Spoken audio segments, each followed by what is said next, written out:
Good morning, everyone. Very good to see people here. Very pleased to be able to welcome today to beautiful Niagara the Premier of the Province of Ontario, Doug Ford, the Minister of Heritage, Sport, Tourism, Culture, Industries, the Honourable Lisa MacLeod, a friend of Niagara's and a friend of mine, and of course the Minister of Finance, Peter Bethlenfalvy, who last week presented a budget before the legislature, a budget that invests in protecting the health and safety of Ontarians while also ensuring that our economy is protected and kept strong going forward. As many of you know, Niagara has been hit extremely hard by COVID and, of course, the economic consequences of COVID. Today, we're going to be hearing some good news that's been in the budget presented to ensure that Ontario and Niagara are kept safe moving forward and that our economy and the jobs that so many in the Niagara region depend upon are ensured that they're also protected going forward. So without further ado, I wish to turn it over to the Minister MacLeod to say a few words.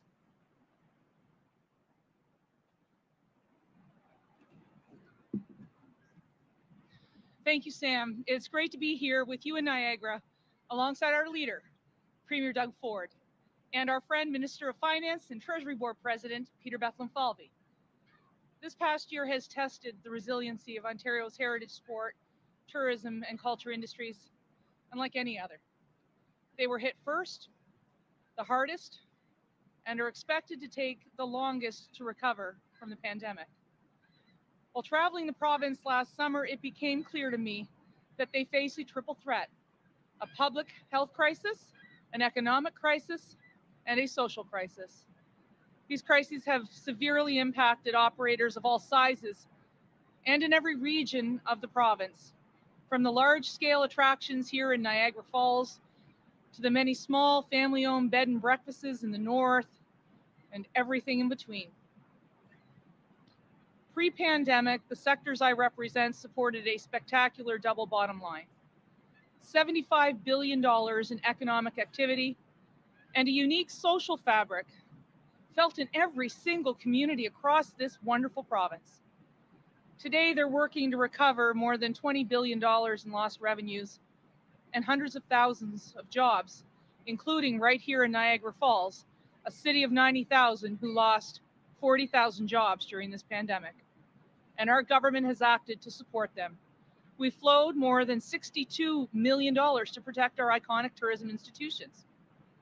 We launched a new $105 million community building fund to support nonprofits. We provided $2.5 million to increase museums' digital capacity, committed $25 million to help our artists and our arts organizations, and dedicated $1.5 million to the new Tourism Development and Recovery Fund. We provided $2.5 million for the love of live music, more than $10 million for innovative festivals and events, and $15 million to support our sports sectors, and much, much more. Combined with the supports outlined in the 2021-22 provincial budget, we're providing nearly $1 billion to ensure Ontario remains the best place in the world to live, work, play, and to visit. This funding will go to a suite of sectors who have demonstrated sheer resilience, creativity, and innovation during this pandemic, a true testament to the Ontario spirit. Many of the athletes, artists, and attractions I represent told me they cannot recall a time when their livelihoods were the centerpiece of provincial budget, particularly to this magnitude. The investments in this budget will allow us to recover, reconnect, and rebuild with the aid of our Tourism Economic Recovery Task Force and our upcoming 5-year plan. That recovery starts today at Canada's premier tourism destination, known the world over, right here in Niagara Falls. I'll now turn it over to Premier Ford and Minister Bethlenfalvy to tell you more about how Ontario's action plan is working to protect the lives and livelihoods of those in Ontario's hardest hit sectors. Premier? That's great, and good afternoon, everyone. And thank you, Minister MacLeod, for that introduction. And thank you for all you've been doing during this pandemic. You've been doing an incredible job for the tourism sector. I can tell you, Lisa has been working nonstop during this pandemic on your behalf. She's been a strong advocate for the tourism industry, making sure my cabinet and I know exactly what you need to get through these trying times. I also want to acknowledge Peter Bethlenfalvy, my All-Star Minister of Finance, and Sam Oosterhoff, our MPP for Niagara West. I also want to thank Niagara Falls Mayor Jim Diodati.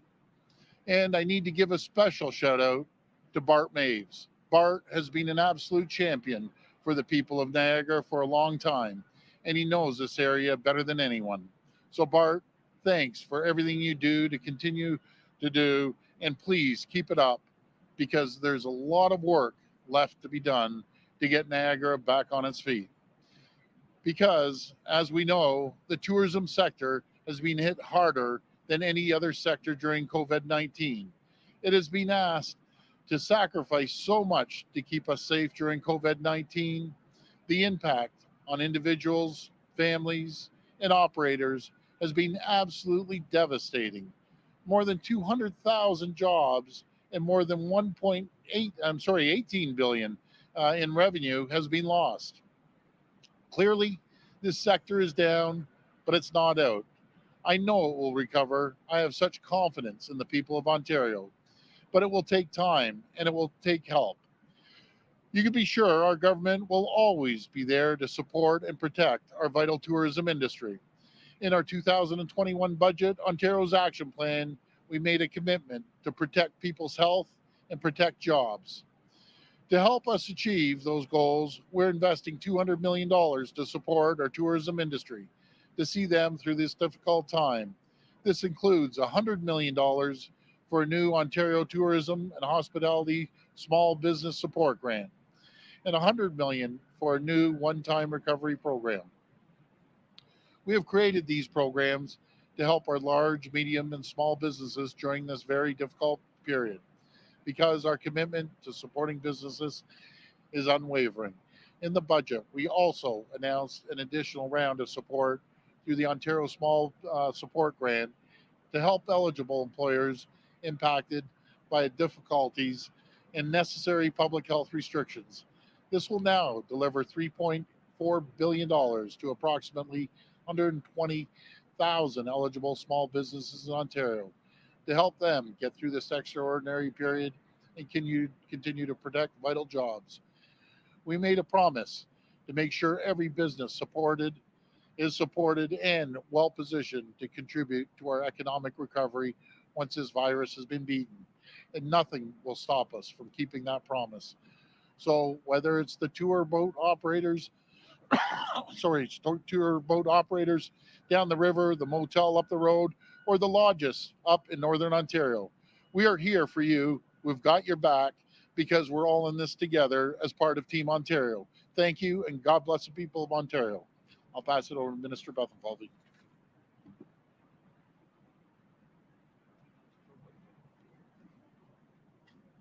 Well, thank you.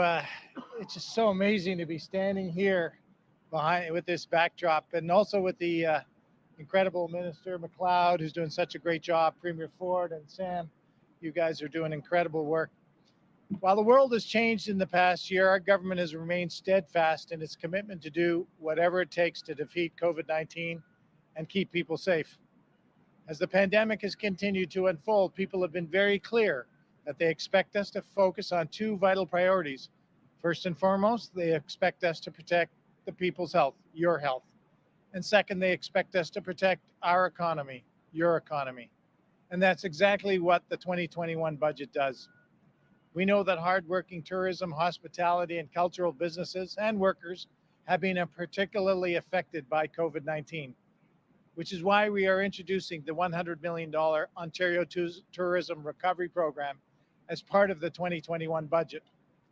The budget also introduces a new Ontario Tourism and Hospitality Small Business Support Grant, which will provide an additional estimated $100 million in one-time payments of $10,000 to $20,000 to eligible small businesses. Our support for these industries doesn't end there. In fact, through the 2021 budget, Ontario is investing an additional $400 million over the next 3 years in new initiatives to support the tourism, hospitality, and cultural sectors. This builds on previously announced investments of $225 million to support these hard-hit sectors, bringing the total to more than 625 million since the pandemic began. Overwhelmingly, the people and employers of our province have done what it takes to protect each other from COVID-19, even when these sacrifices have impacted their livelihoods. This is especially true in the tourism, hospitality, and cultural sectors. And we recognize these sacrifices.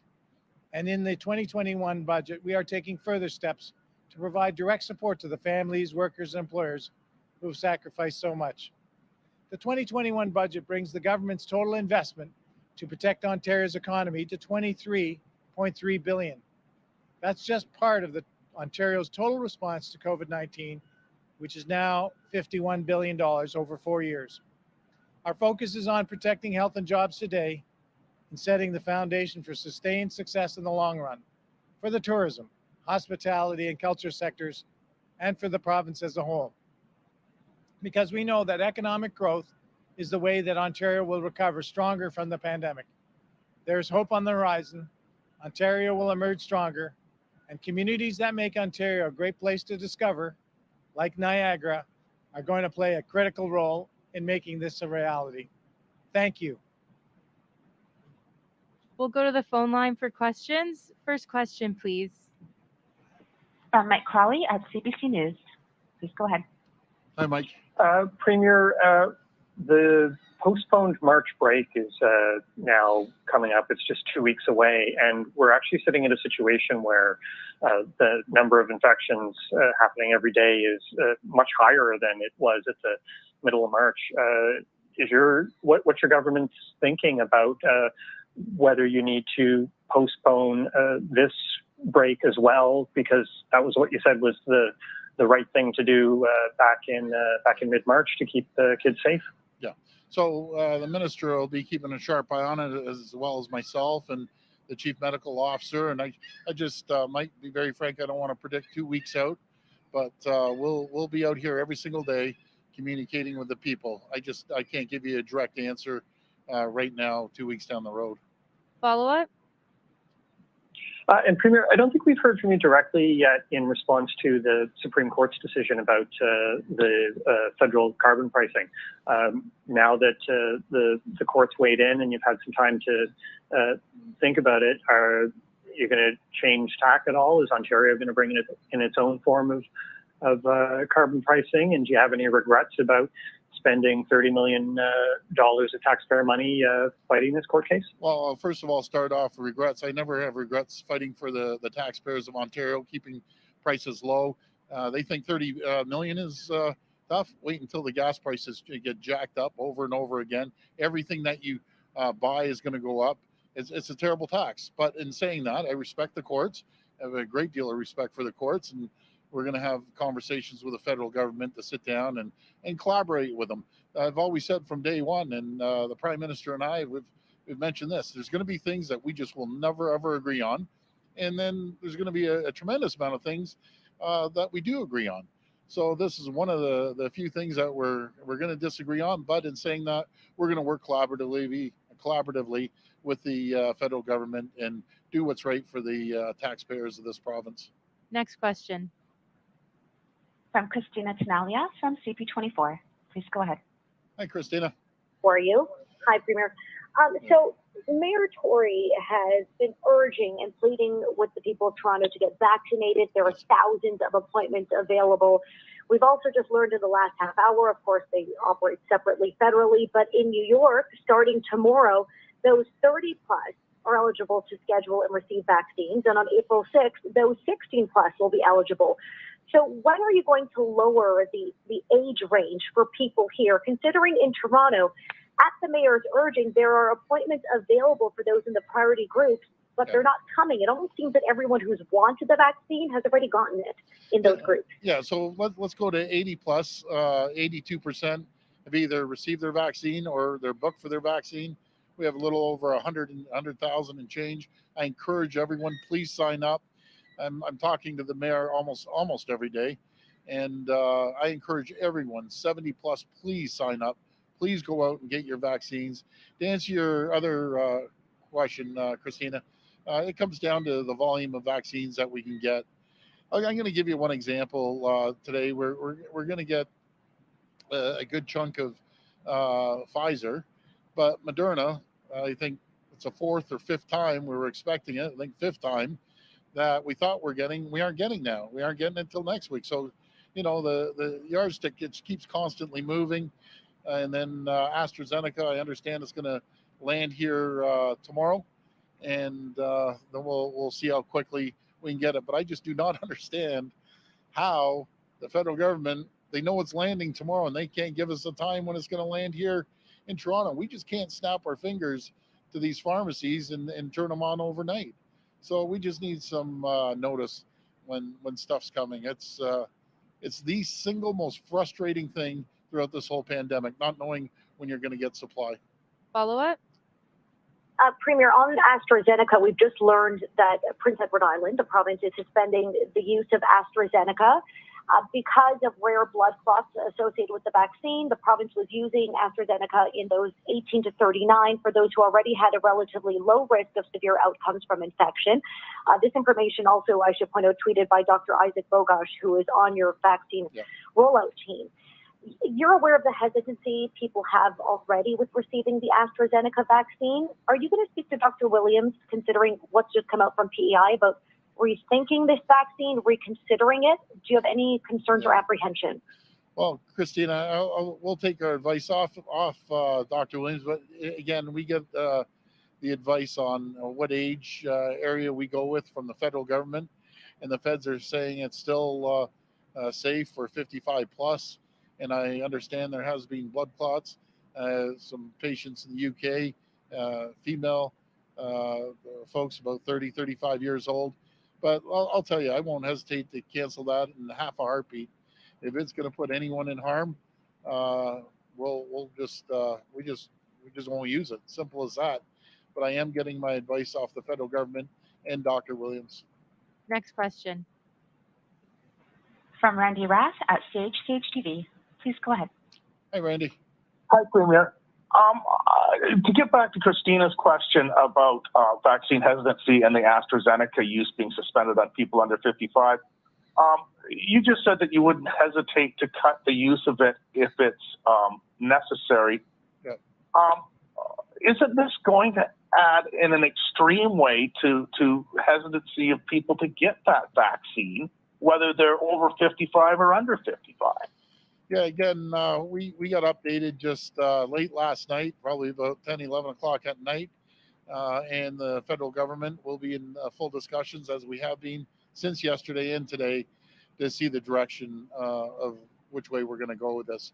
But if there's any issues below 55, I won't hesitate to just say enough.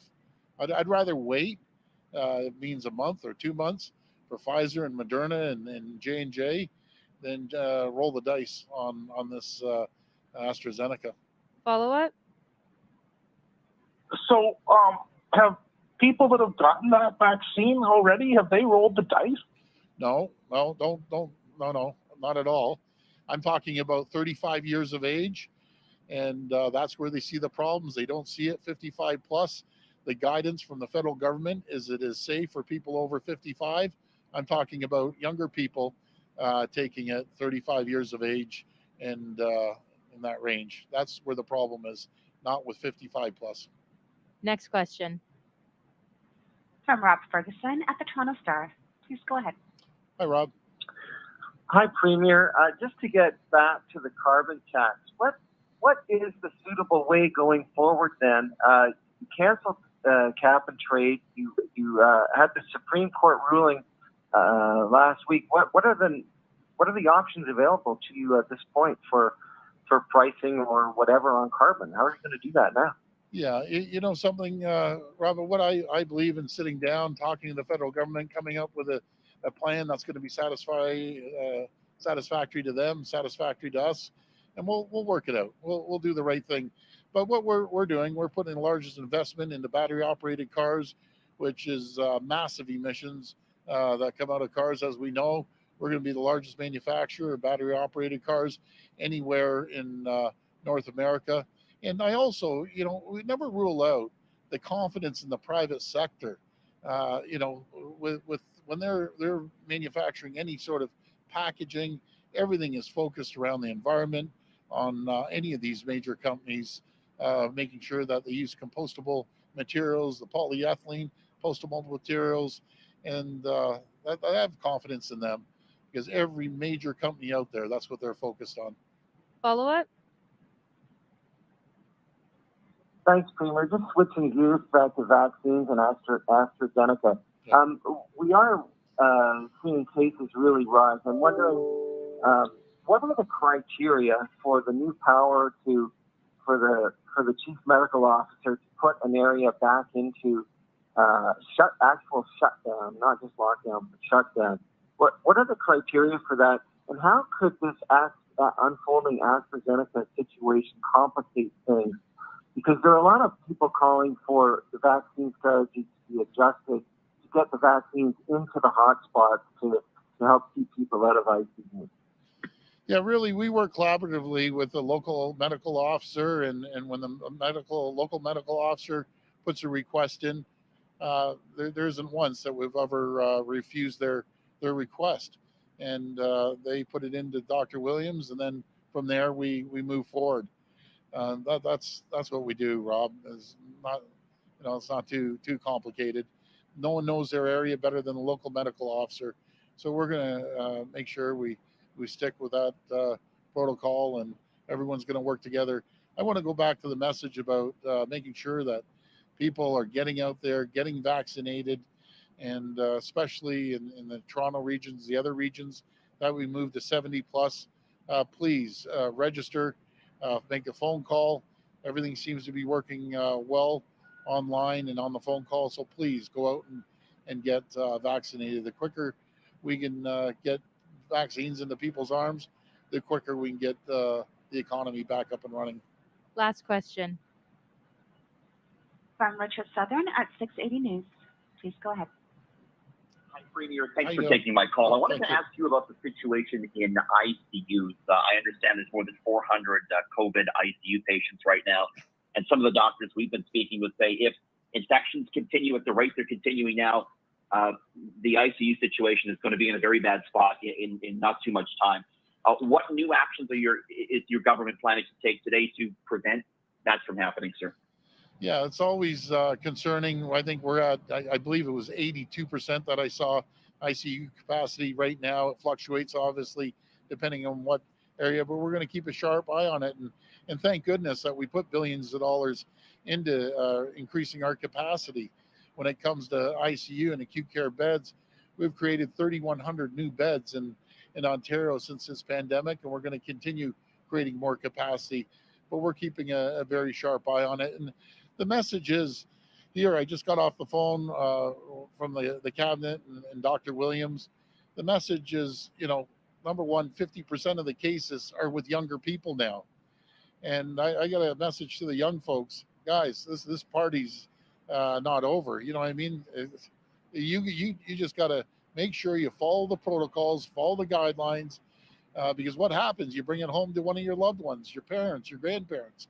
It's unacceptable. When we're seeing 50% of the cases from young people, and by the way, the young people, when they get in ICU, they stay there a lot longer, so they're taking up more capacity. So I just can't stress it enough. You go down the street, and especially in Toronto, you just can't. Guys, we got to watch it. This is serious. So please follow the guidelines, protocols, and we still have a ways to go before we can loosen anything up. Follow up? It just seems that, your government is starting to loosen restrictions just as we're starting to see this trend. I wonder if you can weigh in on that as well. I want to press you, if I could, Premier, again about the April 12th school break. I know you say you don't want to predict 2 weeks out, but with the utmost respect, it is the government's job, I think, to try and do their best to predict that. And parents are going to need need a heads up on this. It's 2 weeks away. Is there any more you could say about whether or not that break is going to happen, sir? I agree 100% with you. They need the 2 weeks.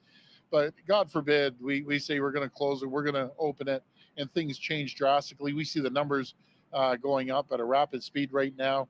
By the end of the week, we'll have a clear direction that will still give people at least a week to 10 days notice. But I understand people have to make plans. Thanks, everyone. Thank you, everyone. Thank you.